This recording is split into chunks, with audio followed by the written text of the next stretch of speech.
ভাটপাড়ার BJP নেতা প্রিয়াঙ্গু পাণ্ডের গাড়িতে হামলার ঘটনায় বিশেষ আদালতে চার্জশিট পেশ করলো এনআইএ। বিজেপি নেতার উপরে হামলার ঘটনায় 12 জনের নামে চার্জশিট পেশ করা হয়েছে। আপনারা জানেন যে 28 আগস্ট বিজেপির ডাকা বাংলা বন্ধের দিন প্রিয়াঙ্গু পাণ্ডের গাড়ি লক্ষ্য করে গুলি চালনার ঘটনা ঘটে।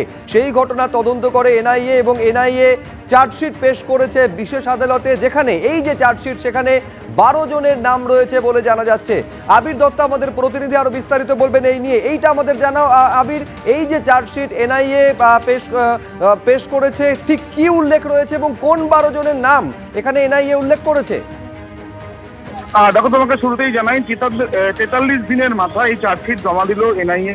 তারা তদন্তভার হাতে গ্রহণ করার পরেই এই চার্জশিট, প্রথম চার্জশিট যেটা পেশ করা হলো। তোমাকে জানিয়ে রাখি যে এই যে চার্জশিট পেশ করা হয়েছে তার আগে আমরা জানি যে পুলিশের তরফ থেকে বেশ কয়েকজনকে গ্রেফতার করা হয়েছিল। তাদের মধ্যে অধিকাংশকেই হেফাজতে নিয়ে জিজ্ঞাসাবাদ করে এনআইএ। পরবর্তীকাল আরো এক ব্যক্তিকে, ভিকি নামে এক ব্যক্তিকে তারা গ্রেফতারও করে এবং এই তদন্তে তারা বেশ কয়েকবার তল্লাশি অভিযানও চালায় ভাটপাড়া সংলগ্ন বেশ কিছু জায়গাতে। এবং যেটা এনআইএ সূত্র থেকে জানা যাচ্ছে যে তারা এই প্রথম চার্জশিট যেটা দিয়েছে সেই চার্জশিটে মোট 12 জনের নাম উল্লেখ রয়েছে। সেখানে পুলিশ যাদেরকে গ্রেফতার করেছিল তাদের মধ্যে বেশ কয়েকজনের নাম রয়েছে। এবং এই যে চার্জশিট পেশ করা হয়েছে সেখানে বেআইনিভাবে যে অস্ত্রের ব্যবহার করা হয়েছে এবং এই যে বিজেপির নেতার গাড়িকে লক্ষ্য করে গুলি চালানোর ঘটনা, সেই ঘটনায় প্রাথমিকভাবে তদন্তে তারা যেটা পাচ্ছেন যে বেআইনি অস্ত্রের ব্যবহার হয়েছে, সেই বিষয়গুলো তারা সেখানে উল্লেখ করেছেন এবং তার সঙ্গে সঙ্গে এই তদন্ত চালিয়ে নিয়ে যাওয়ার জন্য সেই আবেদনও এনআইএ তরফ থেকে করা হয়েছে। এই যে আবেদন তারা পুটআপের মাধ্যমে প্রথমে জমা দিয়েছেন এবং সেখানে চার্জশিটও পেশ করেছেন এনআইএ স্পেশাল কোর্টে এবং পরবর্তীকালে তারা এই তদন্ত চালিয়ে নিয়ে যেতে চান এবং এই চক্রান্তে কারা কারা রয়েছে সেটাও খতিয়ে দেখতে চান, এমনটাই এনআইএ সূত্র থেকে জানা যাচ্ছে। ধন্যবাদ আবি। রোগী মৃত্যুকে কেন্দ্র করে গোলাবাড়ি নার্সিংহোমে বিক্ষোভ। টিকিয়াপাড়ার বাইপাসের কাছে লরির ধাক্কায় আহত হয়েছিলেন যুবক, তার মৃত্যুর পরই সেখানে বিক্ষোভ। দেখুন ছবিটা।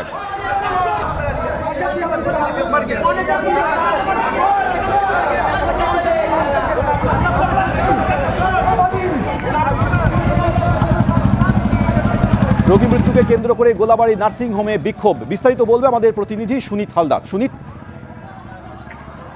দেখো সৌমেন, যেটা জানা যাচ্ছে পুলিশ সূত্রে গত শনিবার টিকিয়াপাড়া এলাকায় সুরজ শর্মা 36 বছর বয়স এক যুবক, যে 36 ব্যক্তি যখন বাইকে চেপে আসছিল তখন একটা লরি থেকে ধাক্কা মারে। এই ঘটনায় গুরুতর জখম হয় সুরজ শর্মা। তাকে তার বাড়ির লোকজন গোলাবাড়ি থানার কাছে একটি বেসরকারি নার্সিংহোমে তাকে ভর্তি করে এবং সেখানেই সে চিকিৎসাধীন ছিলেন। এবং যেটা জানা যাচ্ছে গতকাল রাত পর্যন্ত বাড়ির লোকের সঙ্গে তার কথা হয় এবং বাড়ির লোকেরা গতকাল সন্ধ্যায় তাকে হাসপাতালে দেখেন, তিনি সুস্থ হয়ে উঠছেন এমনটাই পরিবারের লোকেরা জানাচ্ছেন। আজ সকাল 8টা নাগাদ হাসপাতাল থেকে, ওই বেসরকারি হাসপাতাল থেকে বাড়িতে খবর যায় যে তাদের মারা গেছে, তাদের যে পেশেন্ট তাদের মারা গেছে। এই ঘটনার পর তখন তারা ছুটে আসে এবং আজকে তার অপারেশনে পায়ে যে আঘাত পেয়েছিল, পায়ে অপারেশন হওয়ার কথা ছিল এবং সেই জন্য পরিবারের পক্ষ থেকে হাসপাতালে টাকাও জমা দেওয়া হয়। তারপর কিন্তু এই মৃত্যুর খবরে গোটা বাড়ির লোক তারা ক্ষোভে ফেটে পড়েন। তারা ঠিক হাসপাতাল থেকে সামনেই তারা রাস্তা অবরোধ করে বিক্ষোভ দেখাতে থাকেন। ঘটনাস্থলে ছুটে আসে গোলাবাড়ি থানার পুলিশ, আসে গোলাবাড়ি থানা এবং থানা এই ঘটনায় 3 জনকে আটক করেছে।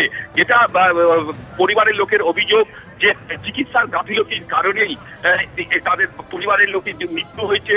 হাসপাতাল থেকে প্রথমে বলা হয়েছিল যে তাদের পেশেন্ট ভালো হয়ে উঠছে এবং অপারেশন করা হবে, সেই মতো টাকা জমা দেয়, তা সত্ত্বেও তার মৃত্যু হয়েছে। এবং এই ঘটনায় পুলিশ গোলাবাড়ি থানা পুলিশ তদন্ত শুরু করেছে এবং যেটা জানা যাচ্ছে যে হাসপাতাল কর্তৃপক্ষ অবশ্য যাবতীয় অভিযোগ অস্বীকার করেছে। ধন্যবাদ সুনীত।